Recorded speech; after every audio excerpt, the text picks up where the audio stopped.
Right. So question 2 here now states that well, we just hold state the principle of conservation of energy.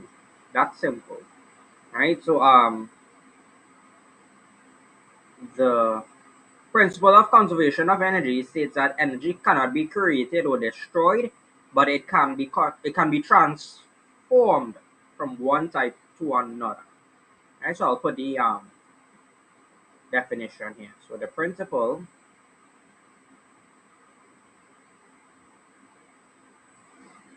of conservation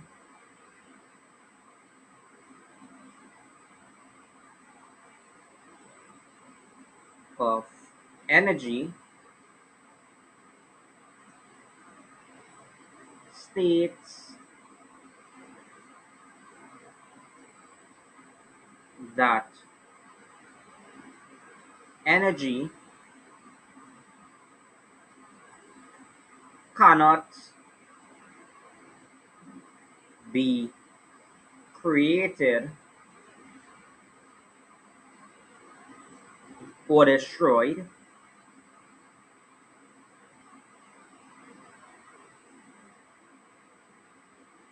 right? But can be transformed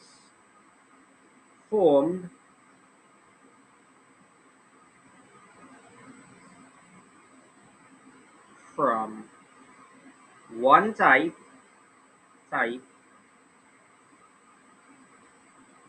to another.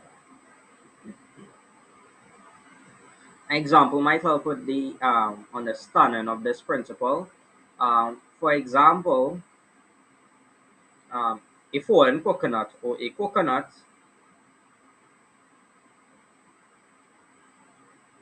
falling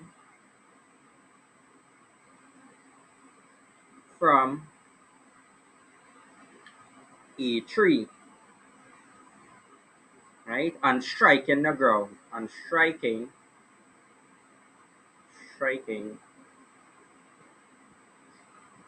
the ground.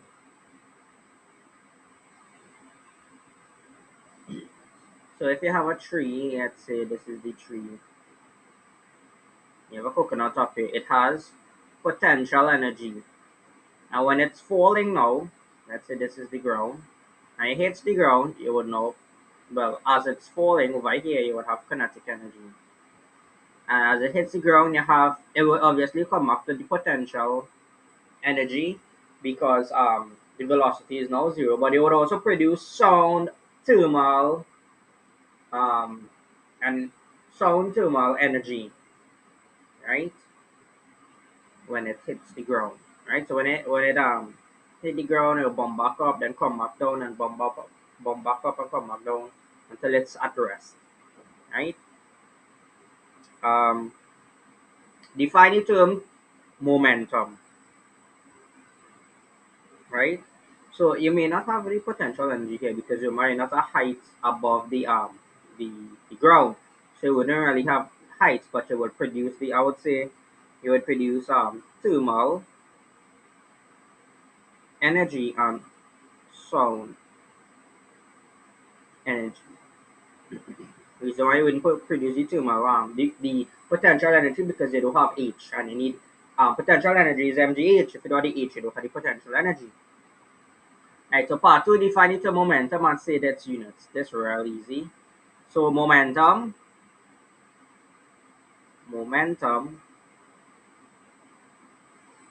which is denoted by the symbol P, is equal to mass m times the velocity of the object. Velocity is v. We just plug in v units there for mass now, which will be kilogram. Plug in v unit for velocity, which will be meters per second. So momentum really has units of kilogram meters per second. Now another formula for momentum is change in momentum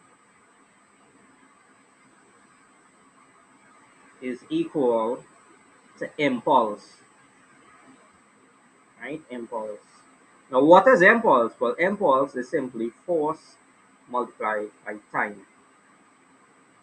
So you can say that kilogram meters per second is equivalent or identical to force by time, which is Newton seconds.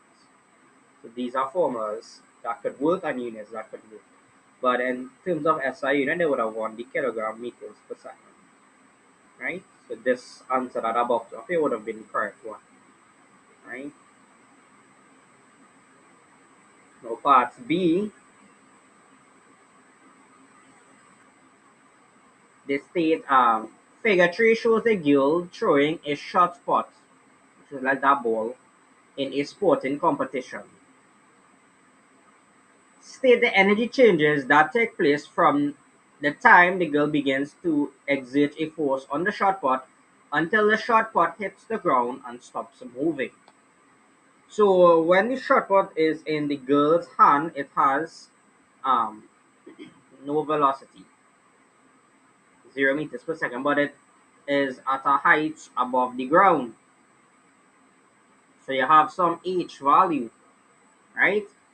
So therefore you would have potential energy. I put EP for potential energy when it is in your hand. Now when she release it, when she exert the force on it and it's moving, like over here, you're gonna have kinetic energy because it has velocity. Velocity is kinetic energy is equal to half mv squared. Potential energy is equal to mass by gravity by height. So we now have changed from potential energy to kinetic energy. Um, so initially, the shot put would be at rest, 0 meters per second, and it is at a height above the ground. So it has potential energy. Now, when it has been flung, it's now moving with a velocity v meters per second. So it has kinetic energy, as what I demonstrated there.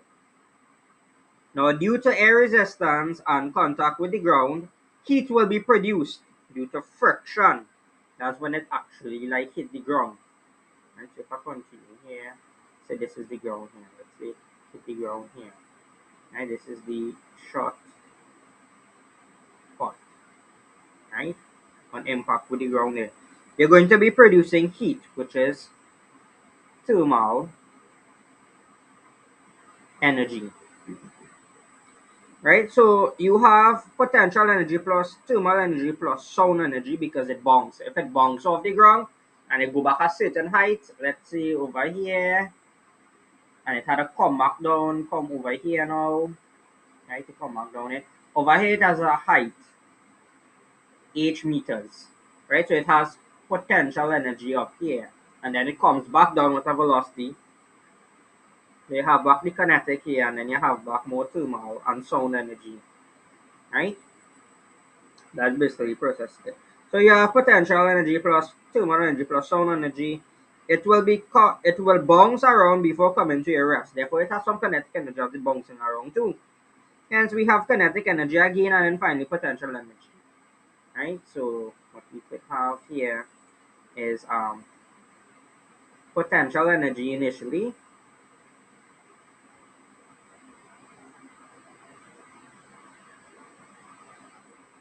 Then you have the kinetic energy and kinetic energy. Then you will have when it hits the ground, you will have thermal energy, which is basically heat energy. Thermal plus sound energy. And when it bounces off the ground there, you're gonna have back the kinetic energy, and then you're gonna have the potential energy when I reach back a certain height in the air, and then it will come back down. Like potential energy, right? And then finally, you're gonna have heat energy, and sound energy again, heat plus sound. Right, this is how I would have put it, right? I wouldn't put finally you have potential energy because you know it on the ground the height is zero, right? So we can leave it as that there. So now we're going on to the next part, part C, a momentum question. So the mass of the shot put is 4 kilogram. The girl exerts a force on the shot put 4.6 seconds. So we have time, we have mass. The speed of the shot put increases from 0 meters per second to 9 meters per second. So this will be Vf final velocity, this will be Vi initial velocity. Before it leaves the girl's hand, and before it leaves the girl's hand, that is, right? Right. Calculate the momentum of the shot put on leaving the girl's hand. Well, momentum is equal to the mass multiplied by the velocity, right? So on leaving the girl's hand, you have the change in velocity is equal to the final minus the initial, right? Final velocity minus the initial velocity. So delta V, which is the change in velocity, would simply be 9 minus 0, which is simply 9 meters per second. So this is the change in velocity. Now you could say change in momentum would be equal to the mass multiplied by the change in velocity, because the mass is not changing. However, the velocity is changing. Therefore, the momentum will be changing. Initially, you would have zero momentum when it's in the girl hand. And then when it's been flung, it has velocity now, so it has a momentum. So you have a change in momentum from zero to another value there, which you're going to get now. So delta P, which is momentum, is equal the mass, which is 4 kilogram times 9. So you will get something around 36 kilogram meters per second. So this is really the answer here, right, for this part,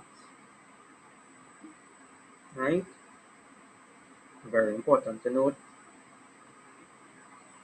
right? Part 2, acceleration of the shot put. So you have two ways in which you could do this one. I'll try to separate it here, right? So you have impulse, which we just learned about. So impulse is really force multiplied by time, Ft, and that is equal to the change in momentum, right? We already calculated the change in momentum. We can determine the force. We had the time, but we know that force is equal to mass times acceleration. So if we replace force here with that, so we have m times a times t is equal to the change in momentum. We're trying to find acceleration, which is a. So a is really the change in momentum divided by the mass multiplied by the time. But the change in momentum is 36. The mass is 4. The time is 0.6. So you will get your acceleration to be 15, and acceleration is measured in meters per second squared. So that is our answer there. Now, our next way could have done this, I'll put it over here on the right hand side. We know that acceleration is equal to the change in velocity all over time. So A is equal to the final velocity minus the initial velocity divided by the time, which was 0.6. So you get the acceleration A to be equal to 15 meters per second squared. Now it really doesn't matter which one you use because both formulas give you the exact same answer. But I just wanted to show you the both ways, right? Um, the next part, the average force exerted. So we know that force is equal to mass multiplied by acceleration.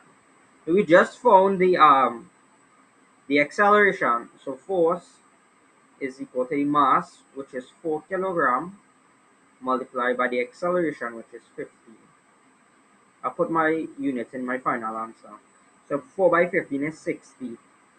And we know force is measured in Newton. So it's 60 Newton. And that is my answer there for part 3. Right, pretty straightforward stuff. Right? Okay, yeah. Let me know if you have any questions.